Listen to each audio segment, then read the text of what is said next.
بعد فأعوذ بالله من الشيطان الرجيم بسم الله الرحمن الرحيم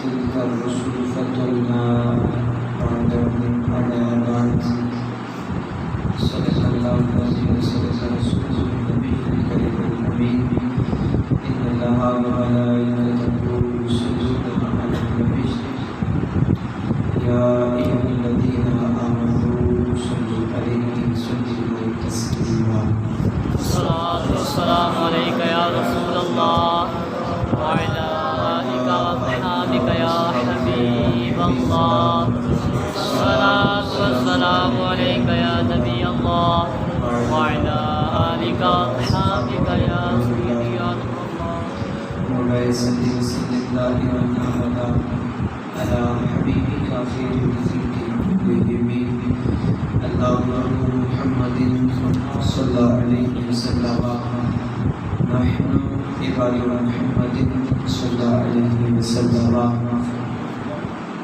خشک شاخوں کو وہ تازہ غلاب دیتے ہیں خشک شاخوں کو وہ تازہ غلاب دیتے ہیں عہد پیری کو وہ پھر سے شباب دیتے ہیں پڑھ لے درود غفلت نہ کر تیرے سلام کا وہ اب بھی جواب دیتے ہیں اللہ تبارک و تعالیٰ کی نمسکار اور خلیفہ الورا حبیب کبریا احمد مصطفیٰ جناب محمد مصطفیٰ صلی اللہ علیہ وآلہ وسلم محمد برآخرات سرش کرنے کے بعد دعا گو کہ اللہ تبارک و تعالیٰ ہمارا یہ حاصل پروگرام کے انتظام کرنا اور خصوصی برکات سے اللہ تعالیٰ منتظمین کو خاص طور پر فرمان علی قادری صاحب اور ان کی دیگر دوست احباب کو اس کی برکات سے والا بات فرمائے یقیناً بڑی عقیدت و محبت کے ساتھ اس محفل کا انعقاد کیا گیا ہے اور بات یاد رکھیں بندہ عمل کسی بھی عمل کا ثواب اس نے عقیدت کے حساب سے ملتا ہے اس نے عقیدت اور اس نے ذات اس کے حساب سے بندے کو اپنے خیر کا ثواب ملتا ہے حدیث میں اسی عرب فرماتا ہے کہ میں اپنے بندے کے گمان کے مطابق ہوتا ہوں جیسا بندہ مجھ سے گمان کرتا ہے میں اس کے ساتھ ویسا معاملہ کرتا ہوں اب بندہ محفل میلاد سجائے اور اس کا گمان یہ ہو کہ یہ محفل میلاد میری سرکار کے دربار میں قبول ہو رہی ہے آپ کا کیا خیال ہے کہ وہ محفل قبول ہوگی کہ نہیں؟ دوسری بات آپ کا کیا خیال ہے حدیث قدسی کے تناظر میں دیکھا جائے بندہ یہ محفل میلاد میں شریک ہے اور بندہ یہ تصور باندھے یہ گمان کرے کہ میں ملک والد کی سرزمین پر محفل میلاد میں حاضر ہوں اور مصطفیٰ مدینے میں مجھے دیکھ رہے ہیں مدینے میں دیکھ رہے ہیں میں مصطفیٰ کی نظروں میں ہوں تو کیا خیال ہے کہ آج اگر مصطفیٰ کے نظروں میں بندہ آ جائے تو قیامت والے دن مصطفیٰ فرمان نہیں دے کہ چھڑ دے ہوئے تھے میرے فرمان نہیں دے کہ چھڑ دے ہوئے تھے میرا یہ محفل میلاد مصطفیٰ صلی اللہ علیہ وسلم کہ اس طرح کے کچھ ہمارے اغراض و مقاصد بھی ہونے چاہیے کہ ہماری مثال کوئی ایسی سی ہے جو ہڈی لے کر یوسف کو خریدنے جاتی ہے ہم مصطفیٰ کی ثنا کا حق ادا کر نہیں سکتے البتہ مصطفیٰ کا ذکر کرنے والوں میں ہم شمار ہو سکتے سرکار کے سناخانوں میں ہمارا نام ہو جائے، اس سے بڑی اور سعادت ہے کوئی نہیں ہے۔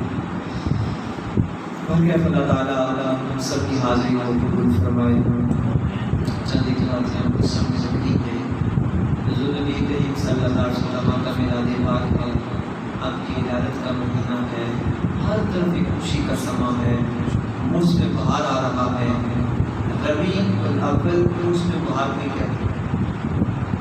جب موسم بہار آتا ہے، موسم بہار تو اس وقت ہر درخت میں نئی شاخیں ہوتی ہیں، ایک نیا روپ ہوتا ہے، ایک نیا رنگ ہوتا ہے، ایک جاذبیت ہوتی ہے، ایک کشش ہوتی ہے، ایک عجیب سا اس کا حسن بڑھ جاتا ہے درخت کا، کیوں کہ اس پر ربیع الاول اس میں بہار آ جاتا ہے۔ تو اسی طریقے سے جب آقا کا مہینہ آتا ہے، حضور کے میلاد کا مہینہ آتا ہے، ہر عاشق رسول کے چہرے پہ بھی بہار آ جاتی ہے، عاشق رسول کے چہرے پہ بھی بہار آ جاتی ہے۔ تو حضور نبی کریم صلی اللہ علیہ وسلم کی میلاد پاک کی خوشیاں اللہ سب کو کرنے کی توفیق دے، لیکن یہ حصہ اللہ نے آل سنت کے مقدر میں لکھ دیا ہے۔ یہ بھی آل سنت کی ہماری نصیبی ہے کہ اللہ نے میلاد کرنا نبی کو ہمارے حصے میں لکھ دیا ہے۔ حضور نبی کریم صلی اللہ علیہ وسلم کے ذکر پاک کے حوالے سے چند باتیں میں نے آپ کی عظمت و مقام کے حوالے سے کرنی ہے۔ پہلے بھی نبی کریم سے بہت انبیاء کرام تشریف لائے، اور ایک وقت میں بہت انبیاء آئے، ایک علاقے ایک بستی کی طرف رسول تشریف لائے، اور دعوت توحید و رسالت دی، دعوت کے اللہ دیتے رہے، وقت گزرتا رہا۔ حضرت نوح علیہ السلام جلیل قدر پیغمبر کا نام ہے، مگر آپ اپنے خاص علاقے کی طرف، خاص قوم کی طرف رسول بن کر آئے تھے۔ حضرت شعیب علیہ السلام کو دیکھیں تو مدین کی طرف رسول بن کر آئے ہیں، حضرت ہود کو دیکھیں قوم سمود کی طرف رسول بن کر آئے ہیں، اسی طریقے سے موسیٰ علیہ السلام کو دیکھتے ہیں تو بنی اسرائیل کی رسول بن کر آئے ہیں، عیسیٰ علیہ السلام کو دیکھیں تو وہ بھی بنی اسرائیل کا رسول بن کر آئے ہیں۔ بہت سارے انبیاء بنی اسرائیل کی طرف رسول بن کر آئے، ایک علاقے میں رسول بن کر آئے، ایک وقت میں بہت رسول موجود ہوئے، نبی موجود ہوئے۔ اللہ تبارک و تعالیٰ نے پہلے نبی کو بھیجا کسی خاص قوم کی طرف، کسی علاقے کی طرف، کسی بستی کی طرف، کسی خاص شہر کی طرف، کسی خاص قوم کی طرف، کسی خاص قسم کے لوگوں کی طرف رسول بنا کے بھیجا۔ تو کسی کو بھیجا جس کو رسول بنا کے بھیجا، انسانوں کی طرف بھی اور جنوں کا بھی رسول بنا کے بھیجا، جانوروں کا بھی رسول بنا کے بھیجا، اور ایک وہ رسول اس مادر کھیتی پر ایک وہ رسول آیا ہے جو صرف انسانوں کا رسول نہیں، جو صرف حیوانوں کا رسول نہیں، جو صرف جنوں کا رسول نہیں، پرندوں کا رسول نہیں، بلکہ رب ذوالجلال کی جو معبود ہے، رب نے ساری مخلوق کا رسول بنا کے بھیجا۔ پہلے کے انبیاء آئے تو وہ انسانوں کے لیے رسول بن کر آئے، لیکن میرے مصطفیٰ آئے تو سارے جہانوں کے رسول بن کر آئے۔ حضور فرماتے ہیں کہ میں رسول کی رفت کی کافہ، رب کی ساری مخلوق کا میں رسول بن کے آیا، میں رسول بن کے آیا۔ اور پھر مزے کی بات اس سے نہیں، بڑی مزے کی بات ہے، رسول میں تو ساری رسول، ساری کائنات کا، ساری مخلوق کا رسول بن کے آیا ہوں۔ مزے کی بات یہ ہے، ایک بات سنیں یہاں پہ، اس وقت ہمارا وزیر اعظم عمران خان ہے، جو اس کی پارٹی کے لوگ ہیں وہ تو تہہ دل سے اس کو وزیر اعظم مانتے ہیں، لیکن اپوزیشن والے اس کو وزیر اعظم مانتے ہیں۔ یہ کامیابی اصل نہیں ہے، کامیابی وہ ہوتی ہے جو اپنے بھی مانے، بیگانے مانے، اور سارے مانے، سارے ہی مانے، وہ اصل کامیابی ہوتی ہے، وہ مقبولیت ہوتی ہے۔ یہ مقبولیت نہیں، نواز شریف تک اس کو دونوں ہی بارے مانتے تھے، وزیر اعظم ہمارا ہے، اب پی ٹی آئی کا وزیر اعظم ہے تو پی ٹی آئی مانے گی، کسی اور کا آئے گا تو وہ وزیر اعظم بنتا ہے، سارے نہیں مانتے۔ مصطفیٰ جان رحمت کرتے ہیں میں ساری مخلوق کا رسول بن کے آیا ہوں، اور ایسا رسول نہیں کہ مجھے پتا ہے میں رسول ہوں، مخلوق کو نہیں پتا۔ مصطفیٰ فرماتے ہیں میں تو رسول بن کے آیا ہوں، رب نے کس چیز کو بنایا ہے ہر چیز بھی جانتی ہے میں رسول بن کے آیا ہوں۔ رب کی ساری مخلوق بھی مانتی ہے کہ میں رب کا رسول بن کے آیا ہوں۔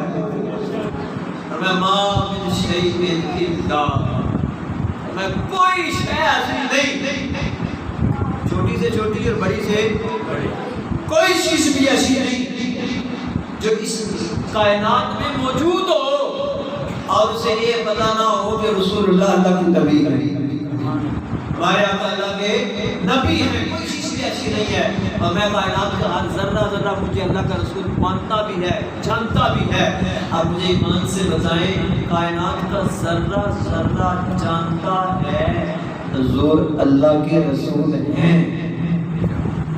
ذرے کی کیا حیثیت ہے، قطرے کی کیا حیثیت ہے، پتے کی کیا حیثیت ہے، مخلوق کی کیا حیثیت ہے، کچھ بھی نہیں ہے، لیکن وہ ذرہ قطرہ اور پتہ بھی جانتا ہے کہ محمد رسول اللہ اللہ کے رسول ہیں۔ اپنے ایمان سے بتائیں کہ ذرے قطرے پتے کو تو پتا ہے کہ وہ اللہ کے رسول ہیں، اور یہ کیسے ہو سکتا ہے کہ رسول کو پتا؟ یہ کیسے ہو سکتا ہے ہمارے آقا کو پتا نہ ہو کہ میں اللہ کا رسول ہوں اور وہ میرا امتی ہے؟ اسی پہ ایک بات یاد رکھیں کہ حضور علیہ السلام کی جب امتی ان کو پتا ہے ہمارے آقا وہ ہیں، تو ہمارا ایمان ہے ہمارے آقا کو بھی پتا ہے ہمارا امتی کو آقا کو بھی۔ حضور نبی رحمت شفیع امت صلی اللہ علیہ وسلم آپ کی عصمت کا حال یہ ہے، آپ کی نظر کا کتنا کمال ہے۔ لوگ بس بولنے لگ پڑتے ہیں اور عقل کے طرح سے بتولتے ہیں، سب یہ بات نہیں ہے۔ میں نے اس بات کو سمجھتا یہ کیسے ہو سکتا ہے؟ آسان سی بات کرتا ہوں، حضور نبی رحمت شفیع امت صلی اللہ علیہ وسلم آپ تشریف فرما نماز پڑھا رہے ہیں، بخاری مسلم حدیث ہے، اور مسلم میں کچھ الفاظ کی تبدیلی کے ساتھ بھی حدیث موجود ہے۔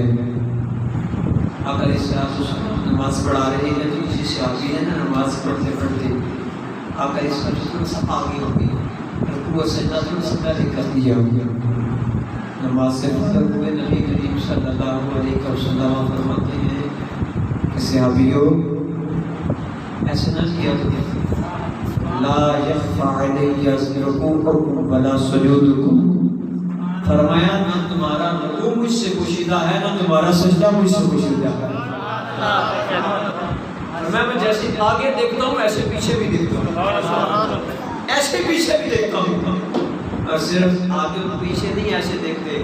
ہمارا ایمان ہے مصطفیٰ کریم جیسے آگے دیکھتے ہیں ایسے پیچھے دیکھتے ہیں، نیچے نگاہ کریں تو نیچے بھی ایسے دیکھتے ہیں، اوپر بھی ایسے ہی دیکھتے ہیں۔ حضور ایک دفعہ نماز پڑھا رہے ہیں، نماز کی حال میں اب اس پہلے والی جو میں نے بات کی ہے اس میں نبی پاک کا دھیان کدھر ہے؟ صحابہ کی طرف، آگے بھی دیکھ رہے ہیں نبی پاک، پیچھے بھی دیکھ رہے ہیں، دونوں طرف دیکھ رہے ہیں۔ اب دوسری طرف دیکھو ذرا، دوسری طرف دیکھو، دوسرا رسول دیکھو اسے پاک کا صحابہ کی طرف نبی پاک کا دھیان ہے کہ نبی کی توجہ نماز میں بھی صحابہ کی طرف ہے۔ مصطفیٰ نماز پڑھا رہے ہیں، نماز پڑھاتے وقت ایسے سمجھے سرکار نے ایسے ہاتھ کو بند، نماز پڑھتے پڑھتے پڑھتے ایسے ہاتھ کو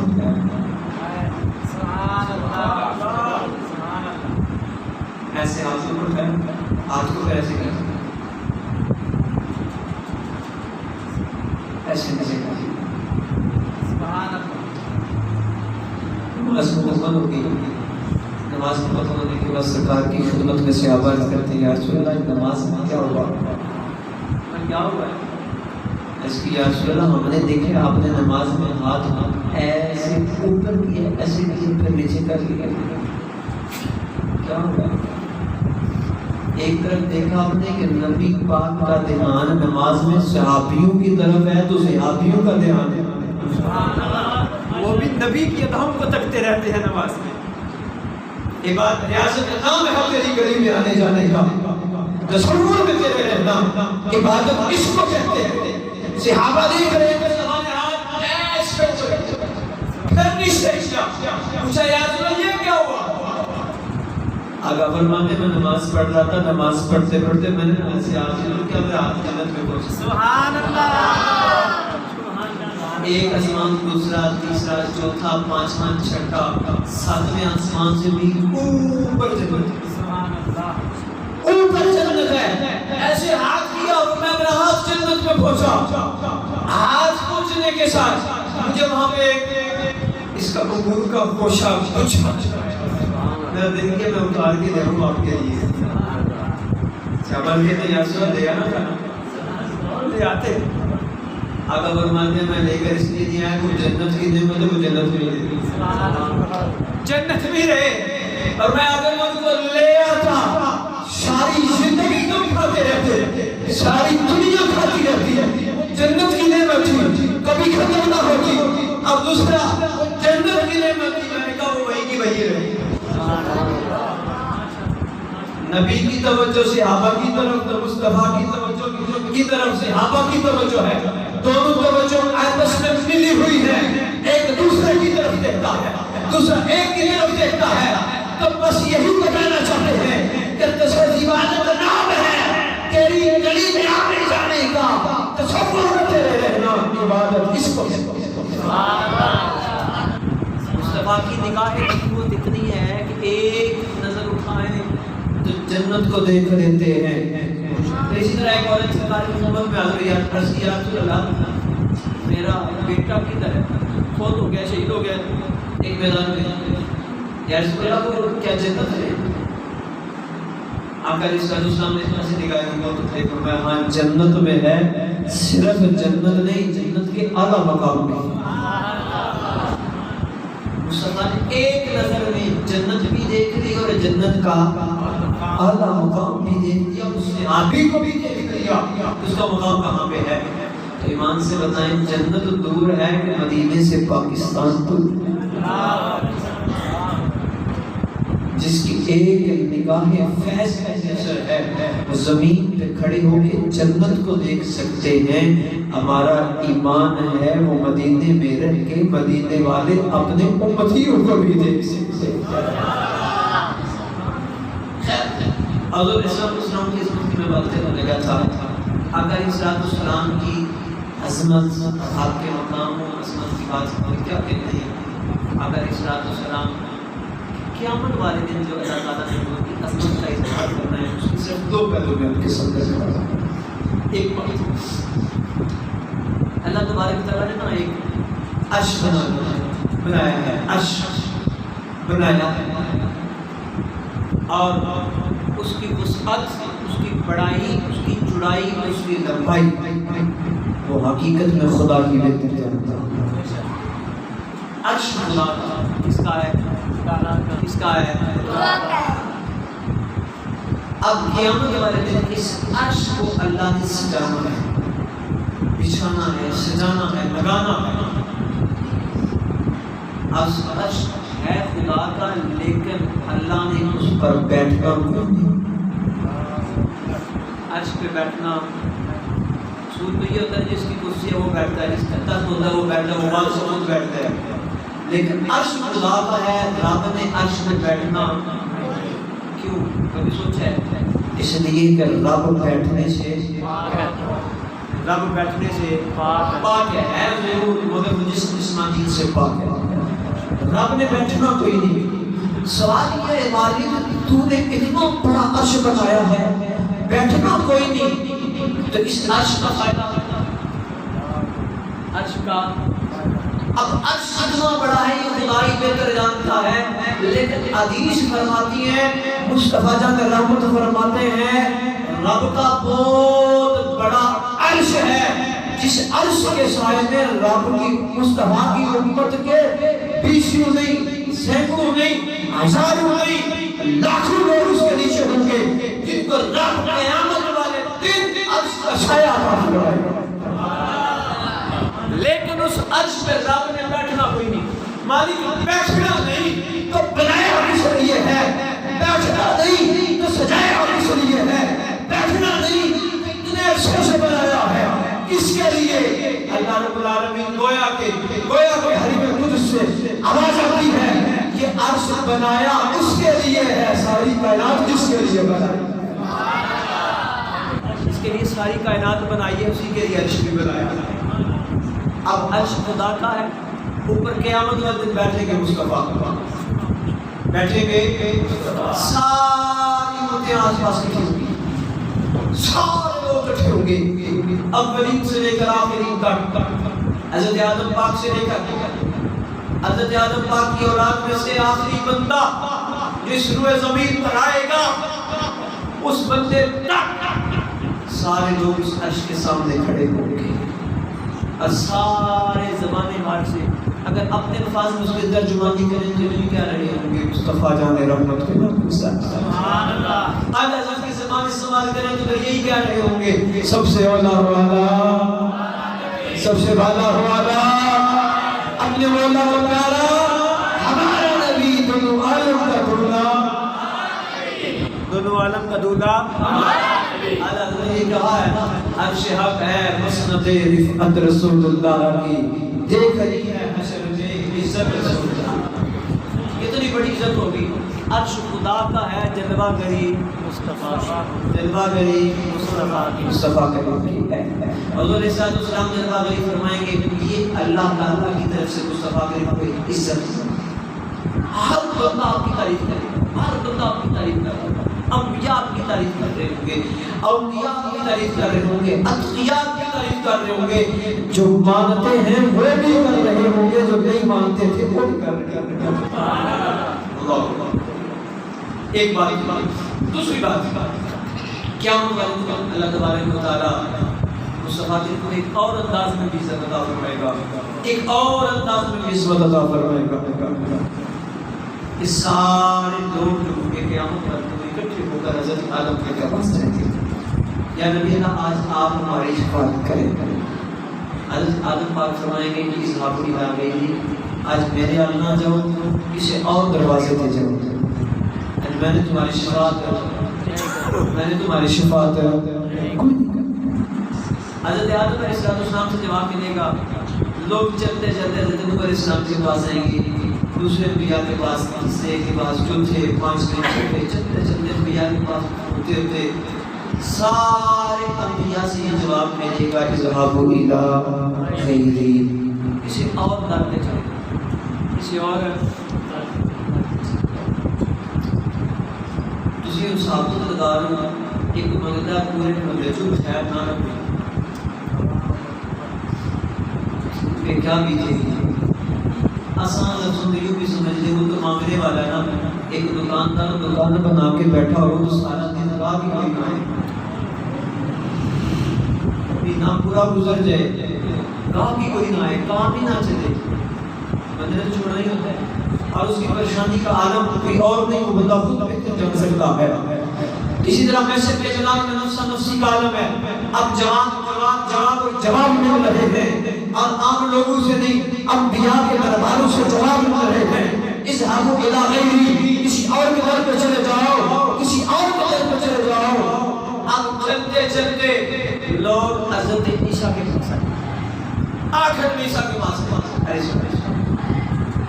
عیسیٰ پاک کی بارگاہ میں کریں گے، یا عیسیٰ آپ اللہ کے پیارے ہیں، آپ اللہ کے برگزیدہ ہیں، بڑے لاڈلے پیغمبر ہیں، آج تسی ساڈی بات کرو، آج تسی کو مہربانی کر سکو، بڑے دروازوں ہو کے آئے ہیں، لیکن تنیو خیر ہے نہیں پیا۔ حضرت عیسیٰ علیہ السلام بھی یہی فرمائیں گے، آج جو رب نے جلال فرمایا ہے میں نے ایسا کبھی بھی نہیں فرمایا، اور آج میں تمہاری شفاعت کر سکتا نہیں۔ لوگ پوچھیں کہ ہم کدھر جائیں، سارے نبی و رسولوں کے پاس ہی اٹھا چکے ہیں، اب بتائیں کدھر جانا ہے۔ عیسیٰ پاک فرمائیں گے ہاں ادھر داخل ہمیں دسنا وا، اتنے ٹر جاؤ جتوں کدی کوئی خالی سبحان اللہ. وہاں سے خالی نہیں آؤ گے، اپنی جھولیاں رب کی رحمت سے بھر کے آؤ گے. لوگ پوچھیں گے وہ کون سا ڈر ہے؟ ہم تو بہت دنوں سے ہو کے آ چکے ہیں. آدم کے پاس ہم گئے ہیں، موسیٰ پاک کے پاس ہم گئے ہیں، عیسیٰ پاک کے پاس ہم گئے ہیں، حضرت نوح علیہ السلام کے پاس ہم گئے ہیں، حضرت داؤد کے پاس ہم گئے ہیں. دیگر انبیاء سے ہوتے چلتے چلاتے آپ کے دروازے پہ آئے ہیں. عیسیٰ پاک آپ بتائیں وہ ڈر جسے جواب نہ ملے ہمیں خیرات ملے. سبق فرمائیں گے تم پھر ایسے کرو محمد عربی کے دربار میں چلے جاؤ، کریم آقا کے در پہ چلے جاؤ، وہاں پہ جا کے شفاعت کا سوال کرو. تم خالی نہیں لوٹو گے، خالی مصطفیٰ کریم رحمت صلی اللہ علیہ وسلم کی رحمت کا حصہ کیسے ملے گا؟ اب سارے لوگ اکٹھے ہو کے سرکار کی خدمت میں آ جائیں گے، سارے اکٹھے ہو گئے. اب پریشان بڑے ہیں، بڑے پریشان ہیں، تھکے ہوئے بھی ہیں. اتنے انبیاء کے پاس ہو کے آ چکے ہیں، کہیں سے بھی خیرات نہیں ملی. اللہ اکبر. حضور نبی رحمت شفیع امت صلی اللہ علیہ وسلم کی خدمت میں آ کے کرنے کے یا رسول اللہ آپ اللہ کے اپنی نبی آپ سید الانبیاء ہیں، امام الانبیاء ہیں، آپ سید الانبیاء ہیں، امام الانبیاء ہیں، خاتم الانبیاء ہیں، خاتم المرسلین ہیں. ختم نبوت کا تاج اللہ نے آپ کے سر پہ سجایا ہے. یا رسول اللہ آج آپ ہماری شفاعت کریں، آپ خالی نہ لٹائیے گا. مصطفیٰ جان رحمت یہ فرمائیں گے پریشان نہ ہو، آجو تمہاری شفاعت میں نہیں کرنی ہے. آنا رہا آجو تمہاری شفاعت میں نہیں کرنی ہے. مصطفیٰ جان رحمت کے دربار میں سارے اکٹھے ہو جائیں گے. امید کی کرن پھوٹ گئی ہے، امید لگ گئی ہے، آپ خالی نہیں جائیں. مصطفیٰ جان رحمت صلی اللہ علیہ وسلم اس کے گرد سارے لوگ اکٹھے ہیں. آقا کریم رب کے حضور سجدہ کریں گے. کیا کریں گے؟ سجدے میں سر رکھیں گے. اب رب کی طرف سے ندائے یا محمد صلی اللہ علیہ وسلم. رب کی طرف سے ندائے گی. محشر کا میدان ہے، سارے لوگ دیکھ رہے ہیں. مصطفیٰ کریم نے سجدے میں سر رکھ دیا ہے. یا محمد ارفع رأسک تحت واشرح صدرک. مصطفیٰ کریم کو نہیں فرمائے گا اے محمد میں تیرے نام چاہتا ہوں. سر سجدے سے اٹھاؤ، اٹھاؤ سر سجدے سے. مانگو، جو مانگو گے دیا جائے گا. جس کو تم نے کہنا ہے میں اس کو جنت عطا فرماتا جاؤں گا. شاید نے لکھا فقط اتنا سبب ہے ان اکال بسم محشر کا ان کی شان محبوبی دکھائی جانے والی ہے. یہ مصطفیٰ جان رحمت صلی اللہ علیہ وسلم کی ایک عظمت کا پہلو ہے. اب جب یہ سوچنے کی بات ہے، اللہ کو جب پتا ہے میری شفاعت قبول نہیں مصطفیٰ کی پہلے کرنی ہے، کسی اور کی شفاعت پہلے قبول ہی نہیں کرنی، تو اللہ پاک نے دیگر نبیوں کے پاس امتیوں کو لوگوں کو بھیجا گیا. پہلے ہی سرکار کے پاس بھیج دیتا. علماء فرماتے ہیں کہ جنہیں پانی پیتے ہوئے تے پانی خوشی ہے نا کہ پانی نہیں تے قدر، رجے تو روٹی کھوائیے تے قدر نہیں ہوتی، بھوکے نو روٹی دئیے تے قدر ہوتی ہے، شکر کردا ہے. رجے مل جائے تے عیب کردا ہے، گلاں کردا ہے. پیاسے نو پیائیے تے شکر کردا ہے، رجے نو پلائیے تے گلاں کردا ہے. اللہ تبارک و تعالی نے دیگر نبیوں کے پاس اس لیے بھیجا تھا تاکہ ان کو پتہ لگ جائے کہ یہ شفاعت ہر ایک کے پاس کی بات نہیں، پہلی شفاعت تو مصطفیٰ کی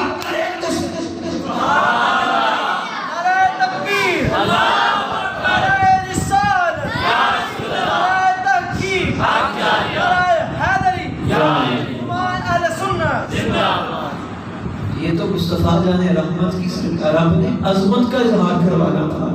تمہیں پتہ لگے کہ یہ شفاعت تو پہلی مصطفیٰ نے کرنی ہے اور قیامت والے دن بھی اس بات کا اظہار ہو جائے سب سے اولیٰ والا، سب سے اولیٰ والا اپنے مولا کا پیارا حوالہ